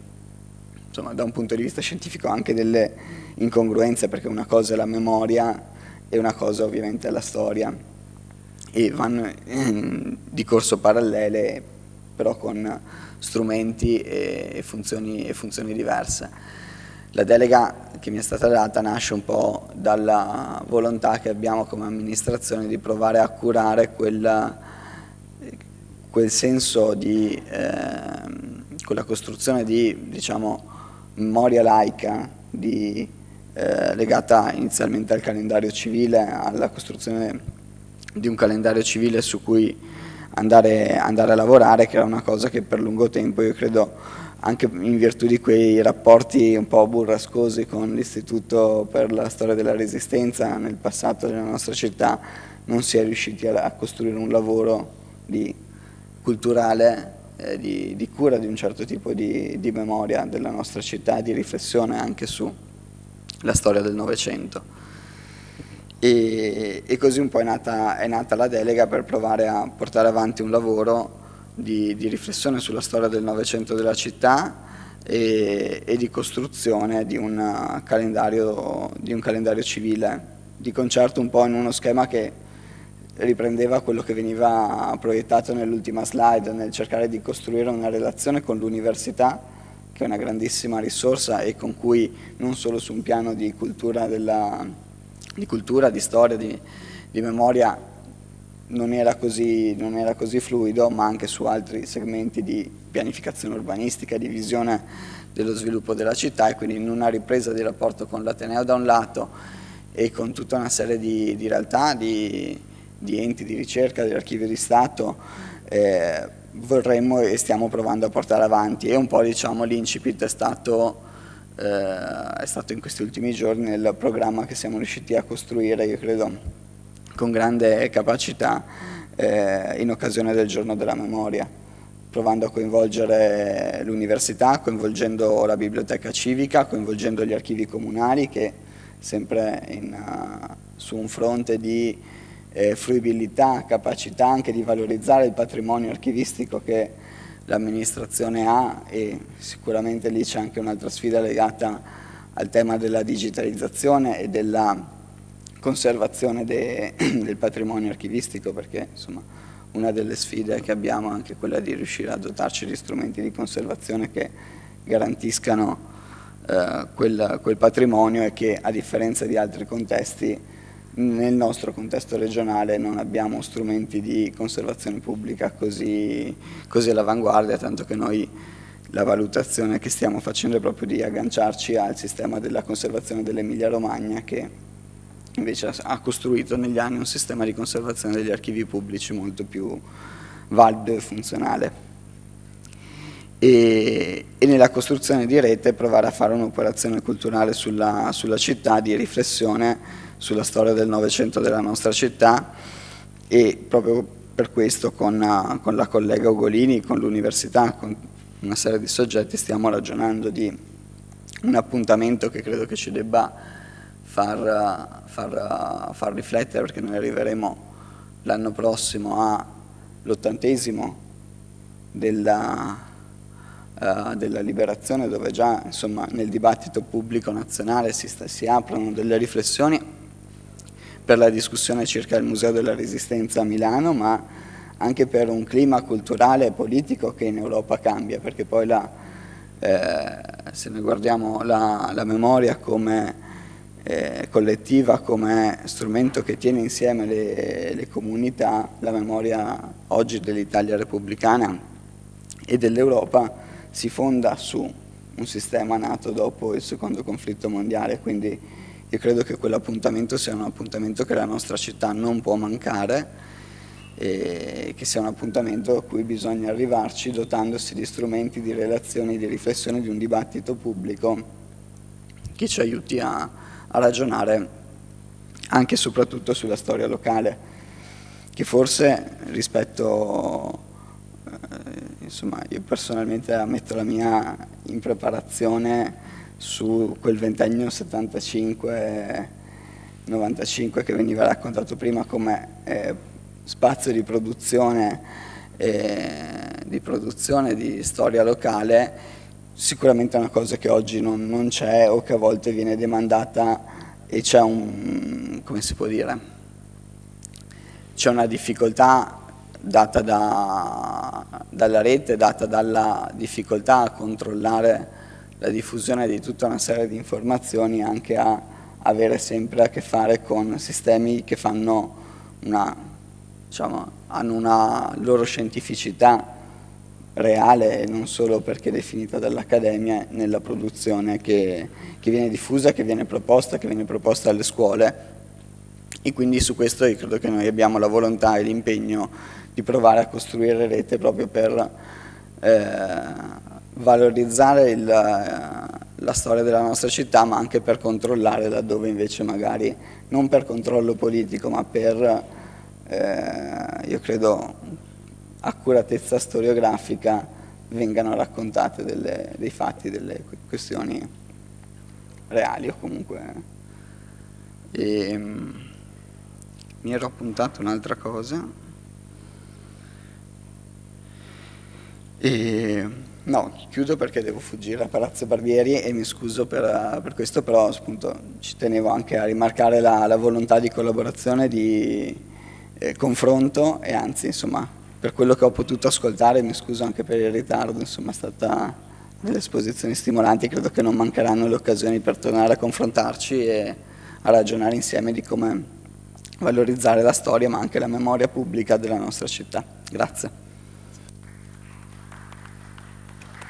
Grazie all'assessore, l'auspicio lo facciamo nostro, la memoria è inevitabilmente, oggettivamente una memoria condivisa, però va anche percepita come tale nella condivisione, quella sarà la sfida, citava l'assessore l'anno prossimo l'anniversario di 45 e lì insomma vedremo cosa succede, quindi però la vedo motivata e la vedo determinata.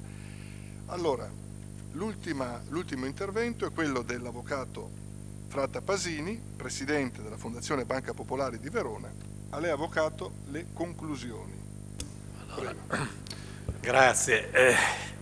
Si dice che gli avvocati sono soliti parlare di argomenti che non conoscono, anzi qualcuno dice che quando sanno qualcosa fanno peggio, no? Quindi devo invocare la clemenza dell'uditorio, anche perché ero stato convocato dal professor Varanini su certi presupposti, poi avevo capito che si parlava d'altro, allora avevo provato a cambiare, adesso ho sentito altre cose, quindi diciamo reciterò un po' a soggetto qualche pensiero. Non sono conclusioni, ma sono considerazioni sgangherate a lato di quelle invece più strutturate che avete sentito da parte di tutti e tre i relatori. Quello che mi sembra di dire, innanzitutto, che non si può concludere un bel nulla, questo è il primo giorno in cui, la prima uscita di questo programma, ma che mi sembra un programma, diciamo, particolarmente utile e che spero porti anche a dei seguiti concreti e dei contenuti che possono essere utilizzati. È stato ricordato che la storia locale, la conoscenza del prima rispetto a dove ci troviamo oggi dovrebbe costituire il presupposto indefettibile per attività anche politico-amministrative che poi impattano molto sulla vita delle persone. È stata richiamata la pianificazione, quella territoriale, urbanistica, ma mi consentite di aggiungere qualche altro aspetto che credo sia altrettanto importante. La non pianificazione paesaggistica. Noi in questo siamo pieni di vincoli, non abbiamo ancora un piano paesistico nonostante la normativa li preveda. Abbiamo un sacco di bravi funzionari territoriali, di bravi funzionari della sovrintendenza, i quali amano evidentemente vedere i progetti e ciascuno, perché non è bello ciò che è bello, ma è bello ciò che piace, applicare rigorosamente questo tipo di criterio. Ma una definizione di ciò che è compatibile con un vincolo, che so, a Colognola piuttosto che sul lago di Garda, noi non l'abbiamo. A differenza di Turri che saliva sul Monte Crocetta ogni anno a vedere che cosa accadeva nella piana di Pesine e di Caprino, io salgo più modestamente sul Monte Taulo, mi pare che si chiami, vicino a casa mia, e posso vedere nel comune molto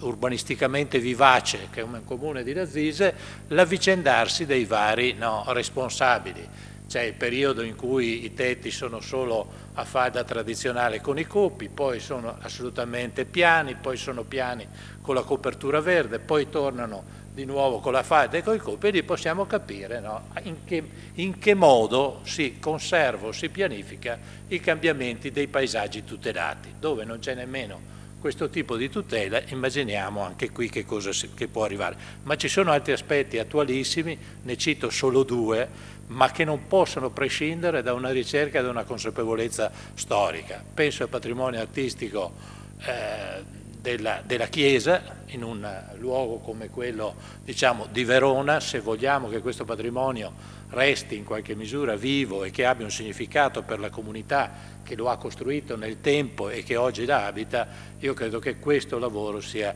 assolutamente necessario e di supporto per chi sarà chiamato a decidere e a prendere decisioni importanti. E un altro aspetto, scusate, il centro di questa città, quello che stiamo vivendo, e ne abbiamo già parlato, lo spopolamento, una città in vendita o da vendere rispetto a una città da vivere, sono due concetti estremamente diversi, e solo recuperando questa dimensione del come siamo arrivati alla situazione odierna che si può forse prendere coraggio di dettare anche qualche regola dove magari si venderà qualcosina di meno, ma si vivrà un po' di più e un po' meglio in questo tipo di contesti urbani.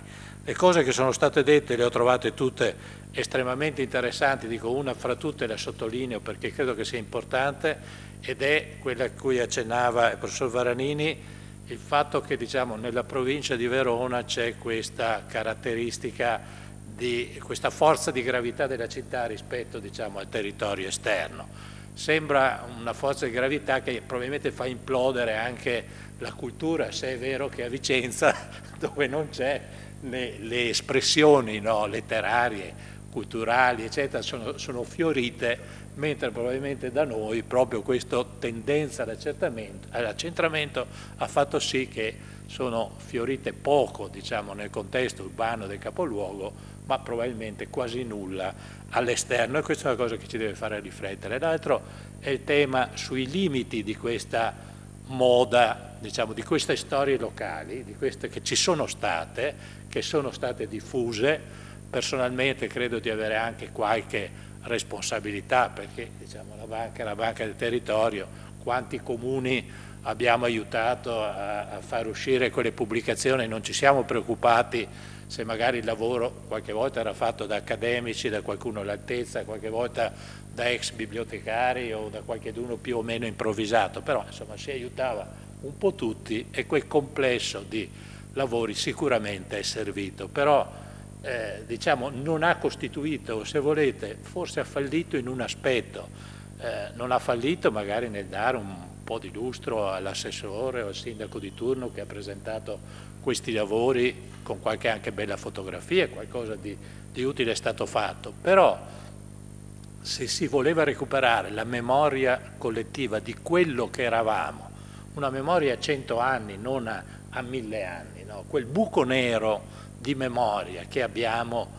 rispetto a quella che è stata definita civiltà rurale, civiltà contadina, chiamatela come volete, che era diciamo, il modo in cui si viveva qui in questa provincia fino a pochi decenni fa, questo lavoro forse rispetto agli esempi di Treviso e di altri sono stati sicuramente un po' più efficaci rispetto diciamo, a questo nostro forse più colorato, un po' più folcloristico approccio, che ha sicuramente diciamo, un suo valore, ma che non ha dato forse questo recupero di memoria di cui probabilmente avremo tutti bisogno. Non è facile, credo che anche qui il professor Varanini ci ha detto attenti a recuperi puramente nostalgici o puramente diciamo, oleografici, per cui che bello che era quel mondo, che solidarietà che c'era, era un mondo di miseria, no? Su questo, quindi è bravo Coltro a descriverlo, a descrivere diciamo, il processo che è stato fatto per uscirne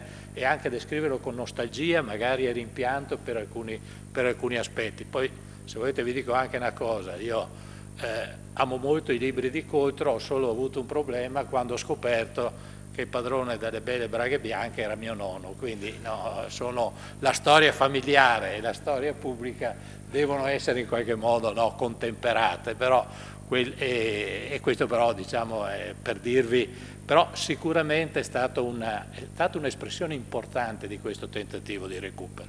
Ricordo sempre, se volete un'espressione un po' esagerata probabilmente, ma è un poeta, non è uno storico, no, di Charles Péguy, che dice che la cosa più importante, l'evento storico più importante dopo la nascita di Nostro Signore è la fine della civiltà contadina, ma effettivamente è un tema a mio avviso affascinante, no? Ma non è tanto che sia finita e sia finita in così poco tempo, il problema è che cosa abbiamo fatto della memoria, della nostra memoria così a breve, mi sono domandato il perché, ecco, forse siamo diventati tutti anziani, per cui quando siamo anziani ricordiamo più volentieri le cose del passato più lontano rispetto a quelle del passato più vicino, forse c'è un tema che negli ultimi 50-60 anni, come accennava il delegato del sindaco, ci sono stati temi, contrapposizioni politiche e quant'altro, per cui una lettura, se volete, in qualche modo più politica che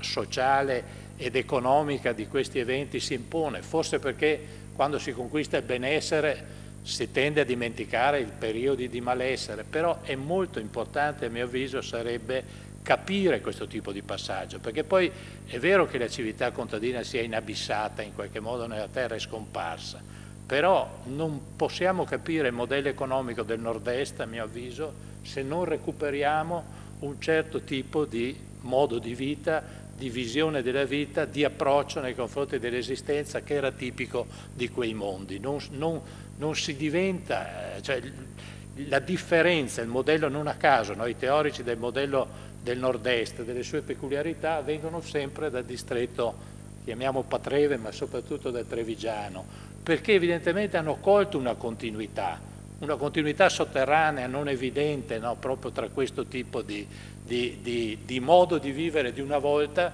e il modo in cui è stato declinato il progresso, il modo in cui si è passati dal lavoro, dall'operosità agricola a quella miriade di intraprese che ha portato poi questo modello di imprenditorialità diffusa. Quindi credo che il lavoro che avete davanti è un lavoro di grandissimo stimolo, credo che aiuterà tanti all'interno di questa città e credo che per quanto possibile cercheremo sempre di sostenerlo. È chiaro che la fondazione oggi della banca è un pallido effigie anche qui di quella che era prima. Ahimè, la forza di gravità esiste, sì, come diceva Varanini, no? Esiste nel Verona capoluogo rispetto al suo territorio, ahimè esiste anche a Milano rispetto a Verona, di queste cose non si può, nel tempo le forze di gravità si impongono, le persone e le volontà diciamo sbiadiscono e le forze di gravità invece si impongono. Pur tuttavia, ecco, le cose che sono state dette sono tutte, credo, importanti. L'archivio della Valpolicella, no? Dico uno tra tutti, noi siamo dei sostenitori, credo, da sempre. Se riprenderanno gli studi storici Luigi Simeoni, che solo per il ricordo del volume che era sempre sul comodino di mio padre, no? Perché c'era questa passione per la storia, era una passione diffusa. L'idea che si potesse essere classe dirigente in questa città senza conoscere la storia, anzi senza avere passione, cura per la storia, negli anni diciamo 60-70 era una cosa ovvia, veniva addirittura credo insegnata nelle scuole della Democrazia Cristiana, non si poteva ignorare questo e diventare amministratori della città. Ecco, riportare al centro la storia locale, la storia della nostra comunità veronese, credo, e riproporla soprattutto a chi deve decidere le sorti, credo che sia anche questo un compito diciamo molto complicato, molto difficile, ma vedo che vi accingete con molto entusiasmo e con molta determinazione e credo che sia anche questo diciamo estremamente importante. Quindi io non posso che ringraziarvi, assicurare per il mio piccolo diciamo, il sostegno a questo vostro sforzo, allo sforzo dell'Accademia, allo sforzo degli accademici, perché credo che state facendo veramente un'opera meritoria e insostituibile. Non so se arriveranno aiuti, sono stati evocati, no? Verona ha una grande industria agroalimentare, potrebbe occuparsi e preoccuparsi di questi aspetti culturali. Aggiungo un aspetto: Verona ha ancora una grande agricoltura, ha delle organizzazioni agricole importanti, fa un po' impressione che le organizzazioni agricole devono pensare, in questo momento li vediamo no? Attivi con i trattori e quant'altro, andare in giro, ma possibile che non ci sia mai il desiderio di investire un po' delle risorse che hanno e sono risorse importanti nella riscoperta diciamo, del territorio, in questo tipo di storia. Qualcosa hanno fatto i consorzi di bonifica. Per esempio è stato fatto un lavoro meritorio, no? Anche questo sulle mappe del territorio, sulla forma del territorio, sull'andamento dell'acqua e dei diritti dell'acqua, altri aspetti straordinari per capire come si sono evolute diciamo, le nostre comunità. Però anche qui c'è un'assenza, forse colpevole, perché chi rappresenta gli interessi della gente che fa agricoltura oggi dovrebbe avere interesse a ricordare quella che è stata la storia e la vita di chi l'agricoltura l'ha fatta fino a ieri o l'altro ieri. Grazie.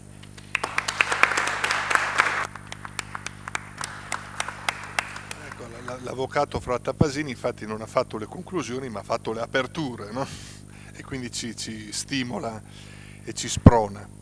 Se ci sono domande sono graditissime come sempre. Dottor Viviani, prego. È stato seminato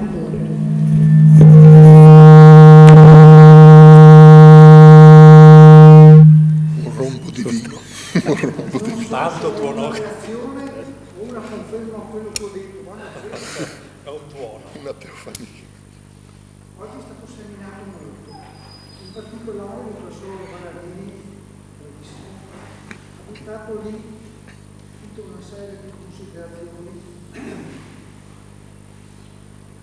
sulle quali non entro in merito, alcune condivisibili, altre non più. Mi sarebbe piaciuto però che fossimo partiti dal passato nostro, dal passato di questa iniziativa, in particolare su due aspetti. Uno, le conclusioni della stessa.